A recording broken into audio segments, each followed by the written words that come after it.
บេ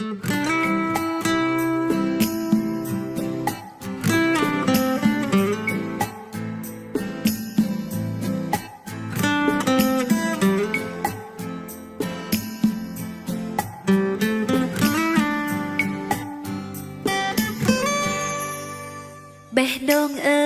យលំជ្រៅហើយមែនទេ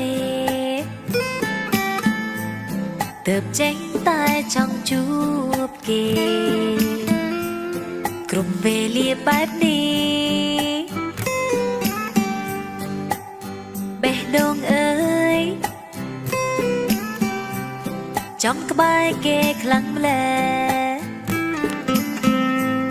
ទុំគេជាមនុស្សពិសេសដូចប្តេងផ្ដាស់ពេកហើយលួចក្រាំងគេតែគេមិនដឹងឡើយអាណិតខ្លួនដល់ហើយអ្នកណាមួយជួយបានចង់សារភាពតែចិត្តមិនក្លាហានចង់ឈុំនឹងកើត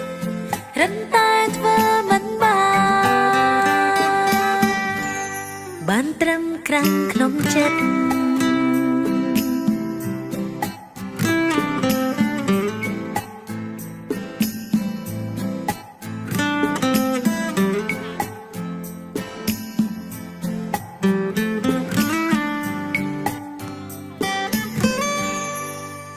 បេះដូងអើ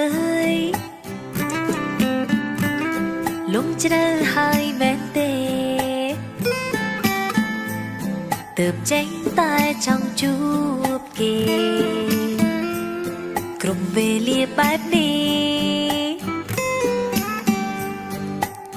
បេះដូងអើយចំក្បែរគេខ្លាំងម្ល៉េះ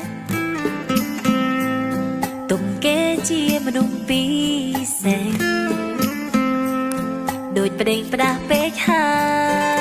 យលួចក្រាំងគេតែគេមិនដឹងឡើយអាណិតខ្លួនដល់ហើយអ្នកណាមួយជួយបានចង់សារភាពតែចិត្តមិនក្លាហានចង់ឈុំនឹងកើត